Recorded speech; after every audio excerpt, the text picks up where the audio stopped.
Alors Roxana, je crois que nos convives se sont régalés. Pour conclure ce festin, à quoi avez-vous pensé?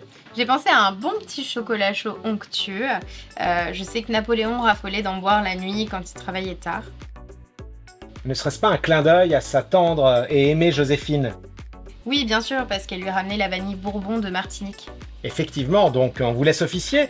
Faites-nous saliver. Pour ce faire, on va mettre Moins 2. 198.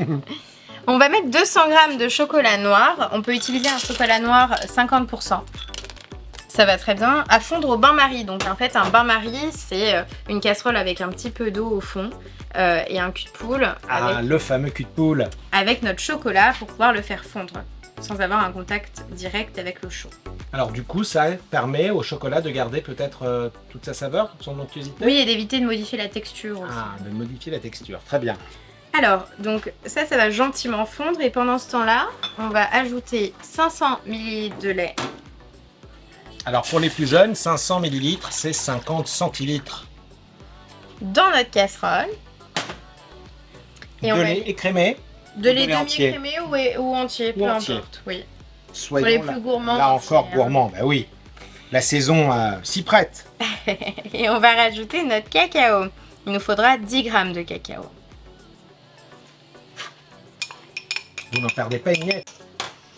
Voilà. Alors, en attendant, on va réhydrater du coup la maïzena. La maïzena a besoin d'être au contact d'un liquide afin de se mélanger plus facilement. Alors la maïzena, quelle est sa vocation dans la recette? Elle va épaissir votre mélange. Donc ce côté onctueux, on va l'avoir grâce à la Grâce à maïzena. la maïzena, très bien. Ouais, donc je rajoute un petit peu de lait froid dans ma maïzena. Et je vais mélanger avec le dos de ma cuillère. Jusqu'à temps qu'elle soit bien mélangée. Donc effectivement, la maïzena, c'est très léger. C'est de la fécule De maïs. de maïs, donc c'est parfait pour les sans gluten. Oui. Et elle a surtout vocation à se liquéfier très rapidement, à se dissoudre très facilement, sans grumeaux. Oui, tout à fait. Alors après, quand on va attendre un petit peu, elle va redescendre en bas. Le tout est de remélanger D'accord. avant de l'incorporer au chocolat chaud. Alors ça, on va réserver sur le côté. Pour le sucre vanillé, vous pouvez le réaliser, Alexandre. Ah bon, et comment fait-on? Alors c'est tout simple. Quand vous utilisez une gousse de vanille, Oui. vous l'avez grattée, il vous reste du coup la gousse. La gousse, exact. Vide. Et donc cette gousse-là, on va la mettre dans une boîte avec le sucre. On va fermer et dans 2 semaines, notre sucre sera aromatisé à la vanille. Merveilleux. Vous me faites Voilà. rêver, Oksana. Pendant ce temps-là, le Oui, chocolat. dites-moi. Le chocolat bout ou pas bout? On va mélanger, on va fouetter. Lorsque ça va chauffer, le cacao va se On n'est pas dissoudre. par les sentiments. Pour la cannelle, on évite d'utiliser de la cannelle en poudre, c'est un peu trop puissant. Et pour le D'accord. coup, la cannelle en bâton apporte un petit côté subtil en fait. Donc on l'ajoute tout simplement dedans. Dans la préparation, Ouais, et elle va s'infuser. à base de lait chaud. Et pour ceux qui seraient réfractaires au goût de la cannelle, Oui, vous pouvez également utiliser du miel. Alors nous, l'avantage à Puteaux, c'est que on fait notre miel. c'est vrai. Nous avons des ruchers sur l'île de Puteaux, Oksana, vous avez raison de le rappeler. Et donc là, c'est le miel de Puteaux, cuvée Napoléon. Tout à fait, c'est le miel de Puteaux. Lorsque le chocolat est bien fondu, on va l'ajouter à notre lait chaud. Alors, dernière étape peut-être de la préparation. Non, pas tout à fait, Ah. il nous en reste une encore. Écoutez, je suis impatient de déguster ce chocolat chaud. Ce Euh. chocolat très réconfortant approche des fêtes. Oui, vous allez pouvoir le faire avec vos enfants, en famille. Vous venez d'adjoindre donc les pépites de chocolat fondu au bain-marie à la préparation chocolatée à base de lait. Oui, Vous y avez, je crois, introduit une gousse, ou en tout cas un bâtonnet de cannelle.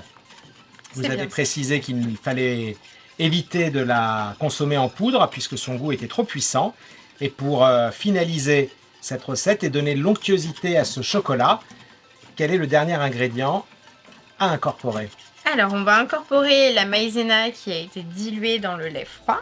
Au fond, on a un dépôt, donc on remélange bien notre maïzena avant de l'incorporer. On va commencer par mettre la moitié. D'accord. Donc on dose avec parcimonie. Oui, en fait, on va voir si le chocolat épaissit suffisamment. S'il épaissit suffisamment, on n'aura pas besoin d'utiliser l'autre moitié. en fonction de vos goûts.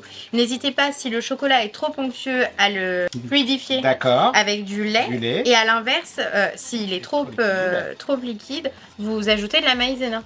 Là, on va mélanger jusqu'à temps de voir le chocolat épaississe. Et puis, la petite touche finale, ça sera le miel. Le miel de Puteaux.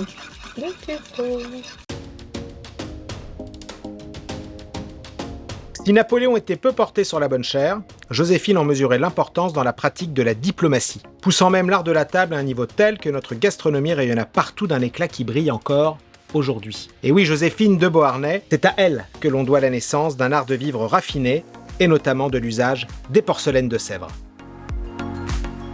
Je crois que nos convives se sont régalés grâce à vous, Oksana.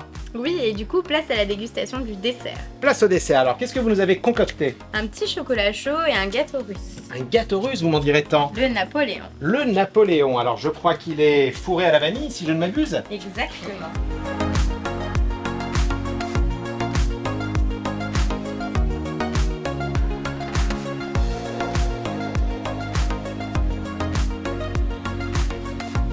Grosse moustache. Donc Oksana, vous nous avez proposé en dessert ce fabuleux Napoléon, autrement appelé gâteau russe. Alors, la légende raconte que Napoléon adorait les gaufres C'est vrai. fourrés à la crème de vanille, n'est-il pas, que Joséphine vous rapportait de Martinique, des Antilles. Ce gâteau, donc on est peut-être l'héritage, c'est peut-être même l'ancêtre du millefeuille. Alors Oksana, expliquez-nous comment vous avez réalisé ce fabuleux gâteau.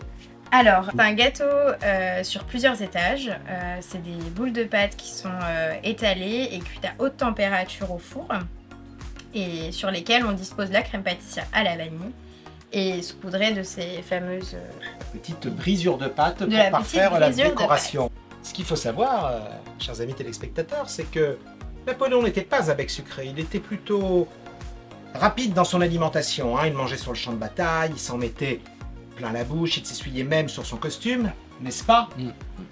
Et il n'avait pas goût pour les mets sophistiqués, ni les mets sucrés, parce qu'il avait toujours peur qu'on l'empoisonne. Donc, des choses très simples, à base d'œufs, à base de pain, à base de poulet, je crois que c'était sa viande favorite.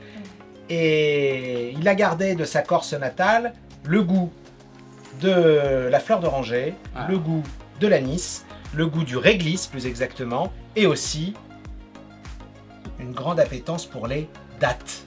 Et oui, il raffolait de dattes, notre cher ami Napoléon.